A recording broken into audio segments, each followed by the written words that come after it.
नमस्कार मित्रांनो, मी विश्वंभर शिंदे. या व्हिडिओच्या माध्यमातून दर 10 वर्षानंतर आपला जर पासपोर्ट असेल तर तो पासपोर्ट हा रिन्यू करावा लागतो.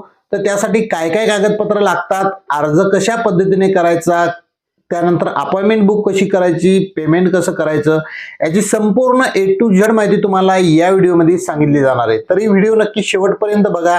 आपल्या चॅनलवरती पहिल्यांदाच आला असाल तर चॅनलला सबस्क्राईब करायला विसरू नका. असेच माझे पूर्ण व्हिडिओ तुम्हाला वेळोवेळी भेटत राहतात. चला मित्रांनो, व्हिडिओ सुरू करूया.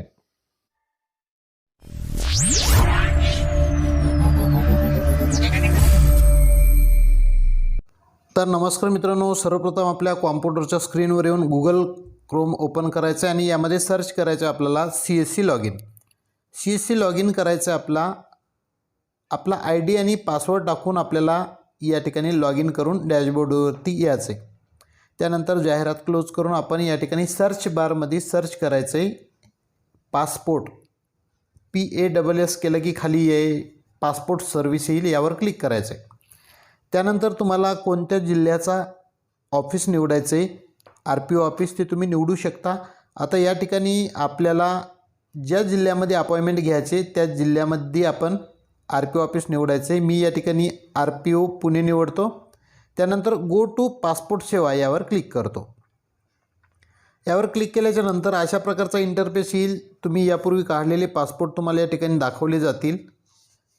सर्व डिटेल तुम्हाला या ठिकाणी अशा पद्धतीने दिसतील.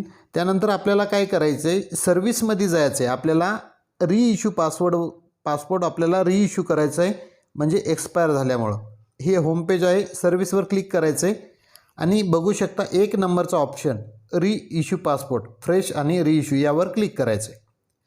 यावर क्लिक केल्याच्या नंतर तुम्हाला या ठिकाणी पासपोर्ट क्रमांक टाकायचा त्यांचा आणि खाली आपल्याला डेट ऑफ बर्थ टाकून घ्यायची. मी या ठिकाणी पासपोर्ट क्रमांक त्यांचा टाकून घेतो. अशा पद्धतीनं पासपोर्ट क्रमांक टाकल्यानंतर त्यांच्या डॉक्युमेंटनुसार डेट ऑफ बर्थ त्यांची या ठिकाणी टाकून घ्यायची आपल्याला. आता mail ID, mobile number link असेल तर सेंड OTP करू शकता किंवा स्किप फॉर नाव यावरती क्लिक करू शकता. त्यानंतर तुमचा यापूर्वी कोणत्या जिल्ह्यामध्ये काढलेला पासपोर्ट आहे तो जिल्हा या ठिकाणी ऑटोमॅटिक सिलेक्टेड असेल. नेक्स्टवरती क्लिक करायचं आहे. त्यानंतर अशा प्रकारचा इंटरफेस येईल. आता इथं 1 2 3 4 5 वरती बघू शकता तुम्ही 1 ते 9 स्टेपमध्ये तुम्हाला हे ॲप्लिकेशन करायचं आहे. तर काय करायचं, या ठिकाणी फ्रेश नाही करत आपण, मग रिइश्यू पासपोर्ट करतोय तर रिइश्यूवर क्लिक करायचं आहे. त्यानंतर रिइश्यू का करतोय ते इथं कारण तुम्हाला निवडायचं आहे. आता आपला व्हॅलिडिटी एक्सपायर झाली, ड्यू टू एक्सपायर, म्हणून यावर आपण क्लिक केले. पण तुमच्या केसेसमध्ये व्हॅलिडिटी संपली असेल, लॉस झाला असेल, हरवला असेल, खराब झाला असेल, हे वरती ऑप्शन दिलेले आहेत. ते तुमच्या ज्यावेळी तुम्ही करताय का रिइश्यू करताय त्यानुसार निवडायचे. त्यानंतर तुम्हाला नॉर्मलमध्ये काढायचं आहे का तात्काळमध्ये काढायचं आहे. तात्काळमध्ये लवकर मिळतो जरा 8 दिवसात आणि नॉर्मलमध्ये वेळ लागतो, पण फीस जास्त असते. त्यानंतर तुम्हाला 60 पेजेसचा पासपोर्ट पाहिजे का 36 पेजेसचा पाहिजे त्याची निवड या ठिकाणी करायचे. जास्त फिरणं होत असेल तर 60 पेजेस घ्या, नाहीतर 36 घ्या. मी 36 घेतले. आता सेव्ह आणि नेक्स्टवर क्लिक करतो.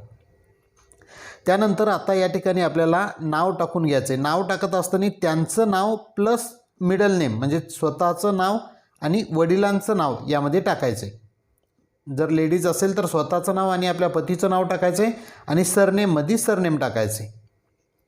अशा पद्धतीने नाव टाकून घ्यायचे. त्यानंतर जेंडर इथं निवडायचे, मेल फिमेल जे असेल त्याची निवड करायची. त्याच्यानंतर तुमचं यापूर्वी कधी नाव बदललं गेलेलं आहे का, तुमच्या नावात काही बदल आहे का, अशा गोष्टी विचारल्या गेल्यात तर नोवर क्लिक करायचं आहे. बदलला असेल तर येस करा. त्यानंतर तुमची डेट ऑफ बर्थ, जन्मतारीख जी असेल ती जन्मतारीख यामध्ये टाकून घ्यायची. त्याच्यानंतर प्लेस ऑफ बर्थ, म्हणजे जन्म कुठे झाला ते जन्म ठिकाण तुम्हाला या ठिकाणी टाकायचे. मी या ठिकाणी टाकून घेतलं. त्याच्यानंतर तुम्हाला मॅरिड स्टेटस या ठिकाणी निवडायचं आहे. जर मॅरिड निवडलं तर तुम्हाला या ठिकाणी मॅरेज सर्टिफिकेट लागणार आहे. त्यानंतर तुमचा प्लेस इंडियाच्या बाहेरचा आहे का डेट ऑफ बर्थ, म्हणजे जन्म, तर नो यावर क्लिक करायचं आहे आणि आपला ॲड्रेस आता या ठिकाणी आपल्याला टाकायचा आहे. तुमचं राज्य या ठिकाणी निवडायचं आहे. राज्य निवडायचं आहे, त्यानंतर डिस्ट्रिक्ट निवडायचं आहे, तुमचं जे शहर असेल, जो जिल्हा असेल तो या ठिकाणी निवडायचा आहे तुम्ही. त्याच्यानंतर सिटिझनशिप इन इंडिया बाय, याच्यामध्ये तुम्हाला बर्थ निवडायचं आहे. अशा पद्धतीनं याच्यामध्ये बर्थ निवडायचं आहे. त्याच्यानंतर तुम्हाला या ठिकाणी तुमचं पॅन कार्ड क्रमांक टाकायचा आहे. आता पॅन कार्ड क्रमांक आणि वोटर कार्ड क्रमांक हे ऑप्शनली आहे, पण जर तुमच्याकडे अवेलेबल असेल तर तुम्ही या ठिकाणी टाकू शकता. आता माझ्याकडे या ठिकाणी पॅन कार्ड आहे, म्हणून मी त्यांचा पॅन कार्ड क्रमांक आणि त्यानंतर त्यांचा वोटर आय डी क्रमांक, म्हणजे ज्यालाच इपिक आय डी असं आपण म्हणतो, तो इपिक आय डी या ठिकाणी टाकून घेतो. अशा पद्धतीने मी इपिक आय डी या ठिकाणी टाकून घेतलेला आहे. आता एम्प्लॉयमेंट निवडायचं आपल्याला. व्यवसाय काय करता, जॉब आहे, गव्हर्मेंट पर्सन आहेत का सेल्फ एम्प्लॉय आहे, ती इथं निवडायचं आहे. प्रायव्हेट जॉब असेल तर प्रायव्हेट तुम्ही निवडू शकता. आता या केसमध्ये हे सेल्फ एम्प्लॉय आहे, बिझनेस आहे, म्हणून मी सेल्फ एम्प्लॉय निवडले. मायनर आहे का अर्जदार किंवा गव्हर्मेंट पर्सन आहे का विचारले, तर या ठिकाणी आपण असाल तर यस करा, नसाल तर नो करा. त्याच्यानंतर या ठिकाणी शिक्षण तुमचं एज्युकेशन किती झाले ते या ठिकाणी निवडायचं आहे. त्याच्यानंतर ECR नॉन ECR प्रकार निवडायचा आहे. ECR नॉन ECR 2 प्रकार असतात. एका केसमध्ये तुम्ही बाहेर काम करण्यासाठी बाहेर देशात जाऊ शकता आणि एका केसमध्ये तुम्ही फक्त फिरण्यासाठी बाहेर जाऊ शकता. तर तुम्ही ECR आणि नॉन ECR याचे प्रकार जाणून घेण्यासाठी समोर क्लिक हिअर बटन दिलेले आहे, बघू शकता. तुम्हाला या ठिकाणी दाखवतो मी. नोवर किंवा येसवर क्लिक करू शकता तुम्ही. या क्लिक हिअरवर क्लिक करून तुम्ही सर्व प्रकार काय आहेत ते जाणून घेऊ शकता या ठिकाणी. आता मी क्लोज करून घेतो. त्या पद्धतीने तुम्ही निवड करायची. यस असेल तर यस किंवा नोवरती क्लिक करायचे. त्याच्यानंतर तुम्हाला खाली आल्याच्यानंतर व्हिजिबल, म्हणजे तुमच्या काही मार्क असेल जर अंगावर, जन्मताची खूण असेल तर टाकायची. त्यानंतर या ठिकाणी तुम्हाला तुमचा आधार कार्ड क्रमांक टाकायचा अर्जदाराचा. आता या ठिकाणी मी आधार कार्ड क्रमांक आहे तर या ठिकाणी टाकून घेतो. अशा पद्धतीने आधार कार्ड क्रमांक टाकल्याच्या नंतर व्हॅलिडेट आधार नंबर, हा आधार नंबर व्हॅलिडेट आहे का हे तुम्हाला एकदा चेक करून व्हेरीफाय करायचे. आता आपण या ठिकाणी डिजिलॉकरवरून डायरेक्ट ॲक्सेस घेत असल्यामुळं मला याची आवश्यकता नाही, म्हणून मी हे पेज क्लोज करतो. त्याच्यानंतर खाली टर्म्स आणि कंडिशन आय ॲग्री यावरती क्लिक करायचं आहे आणि त्याच्यानंतर सेव्ह आणि नेक्स्ट यावरती क्लिक करायचं. सेव्ह झाल्याच्या नंतर अशा प्रकारचा 3 नंबरचा ऑप्शन आपल्यासमोर येईल. या ठिकाणी आता वडिलांचे डिटेल आपल्याला या ठिकाणी टाकून घ्यायचे. वडिलांचं नाव टाकायचं आहे, त्याच्यानंतर सरनेम टाकायचं आहे.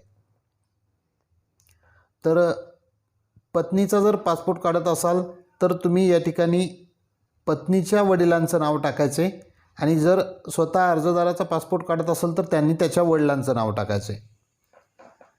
तर अशा पद्धतीनं या ठिकाणी गार्जियन नेम टाकून घेतलं आणि सरनेम टाकलं. त्याच्यानंतर आपल्याला या ठिकाणी खाली मदर्स नेम दिलेला आहे. ऑप्शनली आहे पण आपण टाकून घेतो. या ठिकाणी फर्स्ट नेम आणि मिडल नेम असे 2 नावं यामध्ये टाकायचे आहेत, म्हणजे आईचं नाव, वडिलाचं नाव आणि समोर सरनेम. अशा पद्धतीने टाकल्यानंतर लिगल गार्जियन सोडून दिलं तरी चालेल. त्याच्यानंतर जर लग्न झालं असेल तर स्पाऊस गिव्हन नेम, म्हणजे तुम्ही तुमच्या पत्नीचं नाव किंवा पतीचं नाव तुम्ही यामध्ये खाली टाकू शकता. माझ्याकडं स्पाऊस डिटेल अवेलेबल आहेत, मी या ठिकाणी आता टाकून घेतो स्पाऊस डिटेल. सर्वात शेवटचा कॉलम याच्यामध्ये स्पाऊस डिटेल भरायचे आहेत आपल्याला. तर अशा पद्धतीनं मी या ठिकाणी संपूर्ण डिटेल भरलेत. आता सेव्ह अँड नेक्स्ट यावर क्लिक करतो. त्यानंतर 4 नंबरचा ऑप्शन तुम्हाला आता ॲड्रेस जो आहे तुमचा, या ठिकाणी तुम्हाला आता पूर्वीचा ॲड्रेस वेगळा असेल आणि आता जर पासपोर्टवरती ॲड्रेस बदलायचा असेल तर तो ॲड्रेस आता तुम्हाला या ठिकाणी टाकायचा आहे. तर जो काही तुमच्या डॉक्युमेंटवर आहे तो पत्ता आता तुम्हाला यामध्ये टाकून घ्यायचा आहे. अशा पद्धतीनं मी आधार कार्डप्रमाणे संपूर्ण ॲड्रेस यामध्ये त्यांचा टाकतो आहे. ॲड्रेस टाकल्याच्या नंतर खाली आपल्याला आता त्यांचं व्हिलेज निवडून घ्यायचं आहे. या ठिकाणी मी त्यांच्या गावाचं नाव टाकतो. त्यानंतर खाली आपल्याला आता पिनकोड टाकायचा आहे, त्यांचा पोस्टल पिनकोड जो असेल तो या ठिकाणी आता टाकून घ्यायचा आहे. त्यानंतर खाली महाराष्ट्र तुमचं ॲटोमॅटिक यात सिलेक्टेड आला असेल पिनकोडप्रमाणे. त्यानंतर तुमचा जिल्हा यामध्ये निवडायचा आहे, तुमचं शहर कोणतं आहे ते निवडायचं आहे. त्यानंतर लोकल पोलीस स्टेशन तुमचं घर आहे त्या हद्दीतलं पोलीस स्टेशन यामध्ये निवडायचं आहे, कारण अपॉइंटमेंटनंतर ऑनलाईन पद्धतीनं त्या पोलीस स्टेशनलाच तुमचं पोलीस व्हेरिफिकेशन होणार आहे. त्यानंतर मोबाईल क्रमांक या ठिकाणी तुम्हाला टाकायचा आहे आणि या ठिकाणी ईमेल ID तुमचा टाकून घ्यायचा आहे, जो की तुमच्या पासपोर्टला रजिस्टर होणार आहे. अशा पद्धतीनं मोबाईल क्रमांक ईमेल ID टाकून घ्यायचे. त्यानंतर खाली विचारलं आहे इज परमनंट ॲड्रेस अवेलेबल, तुमचा हाच परमनंट ॲड्रेस आहे का, तर येसवर क्लिक करायचे. त्यानंतर परमनंट आणि प्रेझेंट ॲड्रेस एकच आहे का, तर येसवर क्लिक करून सेव्ह आणि नेक्स्ट यावर क्लिक करायचे. त्यानंतर या ठिकाणी तुमचे डिटेल्स सर्व सेव्ह केले जाणार आहेत. त्यानंतर आता तुम्हाला एमर्जन्सी कॉन्टॅक्ट, आपत्कालीन कॉन्टॅक्ट करण्यासाठी, एमर्जन्सीच्या वेळी संपर्क करण्यासाठी तुम्हाला एका व्यक्तीचं नाव आणि त्याचा पत्ता आणि मोबाईल क्रमांक या ठिकाणी द्यायचे. तर संपूर्ण त्यांचं नाव या ठिकाणी लिहायचं आहे आणि त्या नावाच्याच समोर तुम्हाला त्यांचा ॲड्रेस पण लिहायचा आहे.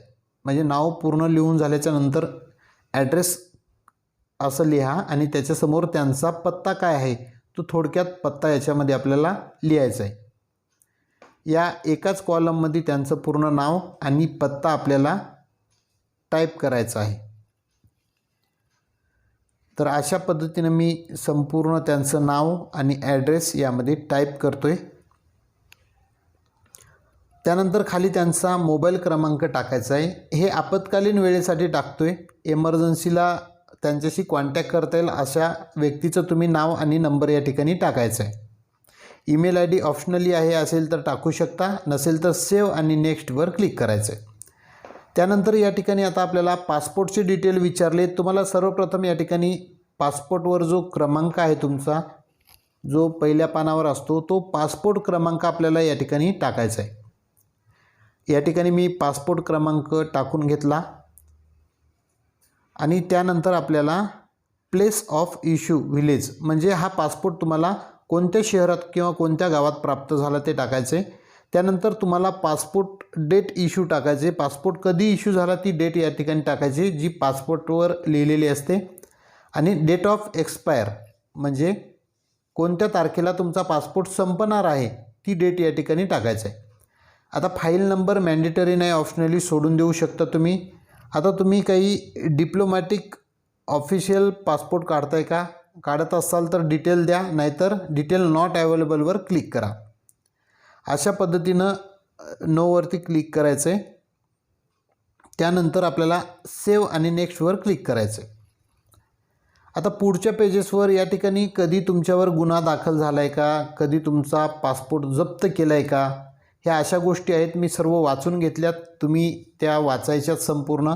त्याच्यानुसार त्या ठिकाणी नोट्स निवडावं लागतं, तरी देखील तुम्ही एकदा सर्व वाचून घ्यायचे. कधी तुम्हाला रश तिकीट केलं आहे का, म्हणजे कधी तुमचा पासपोर्ट जमा करून घेतला आहे का, तुम्हाला बाहेर देशात जाण्यासाठी तुमचा परवाना रद्द केला आहे का, अशा गोष्टी आहेत. नोवर क्लिक करून सेव्ह आणि नेक्स्टवर क्लिक करायचं आहे. त्यानंतर या ठिकाणी प्रिव्ह्यू स्वरूपामध्ये तुम्हाला तुमचा पासपोर्ट दाखवला जाईल. तुम्ही नीट व्यवस्थित बघू शकता किंवा कस्टमरचा काढला असेल तुम्ही तर त्यांना दाखवू शकता. अशा पद्धतीने दाखवून घ्यायचं आहे आणि सेव्ह आणि नेक्स्टवर क्लिक करायचं आहे. जर काही बदल करायचा तुम्ही पाठीमागे जाऊन बदल करू शकता त्यामध्ये. आता तुम्हाला प्रूफ ऑफ बर्थ यापैकी एक डॉक्युमेंट द्यायचं आहे. बर्थ सर्टिफिकेट किंवा driving licence, election card, permanent account number, policy किंवा स्कूल लिव्हिंग सर्टिफिकेट. तर या केसमध्ये आपण परमनंट अकाउंट नंबर म्हणजेच पॅन कार्ड देणार आहोत. यापैकी कुठलंही एक डॉक्युमेंट तुम्ही प्रूफ ऑफ बर्थ म्हणजे जन्मपुरावा म्हणून देऊ शकता. तर मी पॅन कार्ड निवडले. आता डिजी लॉकरचा ॲक्सेस घेण्यासाठी यावरती क्लिक करतो. म्हणजे डॉक्युमेंट अपलोड करण्याची आपल्याला आवश्यकता नाही. या ठिकाणी मी डिजी लॉकरला जो आहे तो मोबाईल क्रमांक त्यांचा टाकून घेतो आणि डिजी लॉकरवरून ॲक्सेस घेणार आहोत आपण. तर ॲटोमॅटिक डॉक्युमेंट यामध्ये सेव्ह होणार आहे. नेक्स्टवरती क्लिक करतो. त्यानंतर मल्टिपल अकाउंट असतील तुमचे डिजी लॉकरचे तर तुम्हाला इथं दाखवले जातील. तुम्हाला ज्या अकाउंटवरून ॲक्सेस घ्यायचे त्या अकाउंटवरती सिलेक्ट करायचे आणि तुमचा डिजिलॉकरचा जो काही 6 अंकी पिन आहे तो 6 अंकी पिन आता आपल्याला या ठिकाणी टाकायचा आहे. तर तो 6 अंकी पिन मी या ठिकाणी टाकून घेतला आणि साइन इन यावरती क्लिक करतो.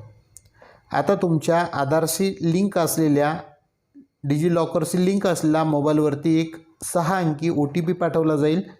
तो OTP क्रमांक आपल्याला या ठिकाणी टाकून सबमिटवर क्लिक करायचं आहे. या ठिकाणी परत युजरनेम मागितलं गेलं आहे. मी एक युजरनेम त्यांच्या अकाउंटचं जे आहे ते युजरनेम या ठिकाणी टाकून घेतो. त्यांच्या डिजिलॉकरचं जे युजरनेम असेल ते डिजिलॉकरचं युजरनेम आपल्याला या ठिकाणी टाकून घ्यायचं आहे. अशा पद्धतीने मी डिजिलॉकरचं युजरनेम त्यांचं या ठिकाणी टाकतो आणि सबमिटवरती क्लिक करतो. ओके करायचं आहे. त्याच्यानंतर आपल्याला पॅन कार्ड देतो आहे म्हणून पॅन कार्डवरती सिलेक्ट करायचं आहे आणि अलाउवरती क्लिक करायचं आहे. अशा पद्धतीनं तुमच्या डिजिलॉकरमधून ॲक्सेस गेलेला आहे आणि डॉक्युमेंट व्हेरीफाय झालेलं आहे. आता ॲड्रेस प्रूफसाठी हे सर्व डॉक्युमेंट आहेत. यापैकी कुठलंही एक देऊ शकता. सोपा विषय. आधार कार्ड आहे. मी आधार कार्ड या ठिकाणी निवडून परत डिजिलॉकरला ॲक्सेस देण्यासाठी मोबाईल क्रमांक टाकून या ठिकाणी लॉग इन करतो.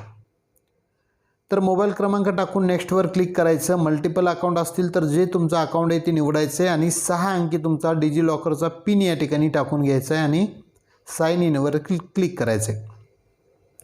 रजिस्टर मोबाईलवरती एक OTP पाठवला जाईल 6 अंकी. तो 6 अंकी OTP आपल्याला आता या ठिकाणी टाकायचा आहे. तो 6 अंकी OTP या ठिकाणी टाकला आहे आणि सबमिटवरती क्लिक करायचं आहे. सबमिटवरती क्लिक केल्याच्यानंतर यामध्ये आधार कार्ड सिलेक्ट करायचे आणि अलाव करून आपल्याला ॲक्सेस द्यायचे आणि सक्सेसफुली तुमचे दोन्ही डॉक्युमेंट आता पासपोर्ट ॲप्लिकेशनमध्ये अपलोड झालेले आहेत. अशा पद्धतीनं तुम्हाला डॉक्युमेंट अपलोड करण्याची गरज नाही. खाली टर्म्स आणि कंडिशन वाचून घ्यायचेत आपल्याला आणि वाचल्यानंतर आय ॲग्री यावरती क्लिक करायचे आणि प्लेस टाकून घ्यायचं. आपल्या गावाचं नाव असेल ते या ठिकाणी टाकून घ्यायचे. गावाचं नाव आणि जिल्ह्याचं नाव. त्यानंतर आपला अर्ज बघण्यासाठी आपल्याला प्रिव्ह्यू या बटनवर क्लिक करायचे. जर दाखवत नसेल, प्रिव्ह्यू होत नसेल तर एकदा सेव्ह बटनवर क्लिक करायचे आणि ओके करून परत आपल्याला प्रिव्ह्यू बटनवर क्लिक करायचे. अशा पद्धतीनं आपण भरलेला अर्ज संपूर्ण आपल्यासमोर ओपन होईल. सर्व डिटेल तुम्ही बघू शकता किंवा कस्टमरला दाखवू शकता. अशा पद्धतीने आहेत. जर यामध्ये काही चूक झाली असेल तर तुम्ही अजूनही पाठीमागे जाऊन ते एडिट करून परत अपडेट करू शकता. तर मी असं समजतो या ठिकाणी आपले सर्व डिटेल आता योग्य आहेत भरलेले. अशा पद्धतीने सर्व डिटेल शेवटपर्यंत आपल्याला दाखवायचे आहेत ॲड्रेससहित. त्याच्यानंतर जर डिटेल सर्व योग्य असतील, बरोबर भरलेले असतील तर आता आपण समोर जाऊयात. आता ॲप्लिकेशन बघितल्यानंतर क्लोज यावरती क्लिक करतो आणि आपल्याला पे अँड सबमिट यावरती क्लिक करायचं आहे. त्यानंतर तुम्हाला CSCच्या वॉलेटला रिडायरेक्ट केलं जाईल. या ठिकाणी तुम्हाला पेमेंट करायचं आहे. तुमचा पासवर्ड टाकून नंतर वॉलेट पिन टाकून तुम्हाला या ठिकाणी 41.86 रुपयाचं CSCमधून पेमेंट करायचं आहे. त्यानंतर तुम्हाला मेन डॅशबोर्डवरती आणलं जाईल. आता तुम्हाला या ठिकाणी काय करायचं आहे सांगतो. या खाली 3 डॉटवर क्लिक करायचं आहे आणि व्ह्यूवर क्लिक करायचं आहे. त्यानंतर तुम्हाला पे अँड शेड्यूल अपॉइंटमेंट हे खाली ऑप्शन दिसेल. यावरती क्लिक करायचं आहे. यावर क्लिक केल्यानंतर कोणकोणत्या जिल्ह्यामध्ये कोणकोणत्या पासपोर्ट कार्यालयाला अवेलेबल डेट आहेत त्या तुम्हाला खाली दाखवलं जाईल. जी ग्रीन डेट दाखवतं ना ते सोलापूर, पुणे. तुम्हाला कोणत्या जिल्ह्यामध्ये लवकर अपॉइंटमेंट घ्यायचे त्या जिल्ह्यामध्ये तुम्ही घेऊ शकता. तर आपल्याला पुण्यामध्येच घ्यायचे, पिंपरी चिंचवड. तर आपल्याला या ठिकाणी बघू शकता 16/9/25 तारीख या ठिकाणी अवेलेबल आहे खाली. तर मग आता आपण डेट बघितली या ठिकाणी. त्याप्रमाणे आपण काय करायचे, POPSK पिंपरी चिंचवडचं ऑफिस या ठिकाणी निवडायचे. तर हे ऑफिस निवडल्याच्या नंतर ॲटोमॅटिक तुम्हाला या ठिकाणी डेट सिलेक्ट झालेली दिसेल 16/9/25 बघू शकता या ठिकाणी. तर आता मेक पेमेंटवरती क्लिक करायचं आहे. मेक पेमेंटवर क्लिक केल्याच्या नंतर पेमेंटच्या पेजवर तुम्हाला रिडायरेक्ट केलं जाईल. आता या ठिकाणी आपल्याला खाली यायचं आहे. आता आपल्याला स्क्रोल करून पे नाववर क्लिक करायचं आहे. त्यानंतर या ठिकाणी बघू शकता तुम्ही SBI net banking, other banking किंवा ऑदर कार्ड, क्रेडिट कार्ड सर्व ऑप्शन या ठिकाणी दिसतील. आपण शेवटचा UPI हा ऑप्शन निवडायचा आहे आणि स्क्रोल करून आपल्याला या ठिकाणी UPI ID किंवा QR कोडच्या माध्यमातून पेमेंट करायचं आहे. तर या ठिकाणी QR कोड आपल्याला आलेला आहे. तर या ठिकाणी आपल्याला 1500 रुपयाचं पेमेंट आता करावं लागणार आहे. तर मी या ठिकाणी माझ्या फोनपे, गुगल पेच्या माध्यमातून आपण या ठिकाणी पेमेंट करू शकता. मी पेमेंट केलेलं आहे. आपलं पेमेंट सक्सेसफुली होत नाही तोपर्यंत वेगळा टॅब ओपन करू नका. या ठिकाणी थोडं थांबायचं आहे आपल्याला. अशा पद्धतीनं आपलं पेमेंट या ठिकाणी व्हेरीफाय होणार आहे. या ठिकाणी काही गडबड बघू शकता. Your transaction status is success, म्हणजे आपलं पेमेंट सक्सेसफुली झालेलं आहे. पेमेंट सक्सेसफुली झालं तरी राईट साईडच्या कोपऱ्यात बघू शकता उलटा टायमिंग गिनती चालू आहे. थोडं थांबायचं आहे. अशा पद्धतीनं रिडायरेक्ट केलं जाईल तुम्हाला या ठिकाणी. आता आपल्याला अपॉइंटमेंटची जी रिसिप्ट आहे ती जनरेट करून प्रिंट काढायची. खाली गेट अपॉइंटमेंट SMS यावर क्लिक करायचं आहे, म्हणजे त्या कस्टमरला अपॉइंटमेंटचा SMS जाईल मोबाईलवर. त्यानंतर प्रिंट ॲप्लिकेशन रिसिप्ट यावर क्लिक करायचं आहे आणि बघू शकता 16/9/25 ही अपॉइंटमेंट आहे. तर याची आता आपल्याला काय करायचे, कस्टमरला प्रिंट काढून द्यायची. हे अपॉइंटमेंट शेड्यूलची प्रिंट काढून द्यायचे. तर या ठिकाणी मी डाउनलोडमध्ये जाऊन याची एक प्रिंट काढतो. अशा पद्धतीनं तुम्ही अपॉइंटमेंटची एक तुम्हाला ॲक्नॉलेजमेंट ही एक प्रिंट काढून द्यायची आणि ॲप्लिकेशन फॉर्मची देखील आपल्याला प्रिंट काढायची. मी तुम्हाला सांगतो काय काय डॉक्युमेंट आपल्याला ह्या प्रिंट काढून द्यायच्यात. हे पेज क्लोज करतो. अपॉइंटमेंटची आपण काढली. आता क्लोज यावर क्लिक करायचं. होम पेजवर येऊ. परत आपल्याला या 3 डॉटवरती क्लिक करून व्ह्यूवर क्लिक करायचे. त्यानंतर डाव्या बाजूला यायचं. या ठिकाणी आपल्याला स्क्रोल करायचं आहे आणि हे प्रिंट ॲप्लिकेशन रिसिप्ट याच्यावरून तुम्ही प्रिंट करू शकता. तर हा अर्ज देखील कस्टमरला जाताना फोटो आणि सिग्नेचर करून घेऊन जायचे. प्रिंट यावर क्लिक करून आता ह्याची आपल्याला प्रिंट काढायची. एक ॲक्नॉलेजमेंट कुठली अपॉइंटमेंटची आपल्याला, आणि दुसरं म्हणजे हा फॉर्म प्रिंट करून फोटो सिग्नेचर करून न्यायचं आहे आपल्या डॉक्युमेंटबरोबर. तर अशा पद्धतीनं मी प्रिंट सोडतो याची. अशा पद्धतीने सविस्तर, सोपा, एकदम काहीही अवघड नाही आहे फॉर्ममध्ये. अशा पद्धतीने संपूर्ण ॲप्लिकेशन करायचं आहे आपल्याला. हे शेवटचं 3 नंबर पेजचे देखील या प्रिंट काढायचे.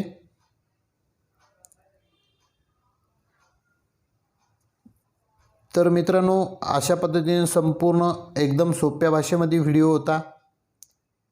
काहीही अर्ज करताना तुम्हाला अडचण आली तर कमेंट बॉक्समध्ये जरूर विचारा. निश्चित आम्ही आपल्याला मदत करण्याचा प्रयत्न करू. व्हिडिओ आवडला असेल तर जास्तीत जास्त आपल्या मित्रांना पाठवा. आपल्या चॅनलवरती पहिल्यांदा आला असाल तर चॅनलला सबस्क्राईब करायला विसरू नका. असेच माझे नवनवीन महत्त्वपूर्ण व्हिडिओ तुम्हाला भेटत राहतात. चला तर मित्रांनो, भेटू एका पुढील व्हिडिओमध्ये.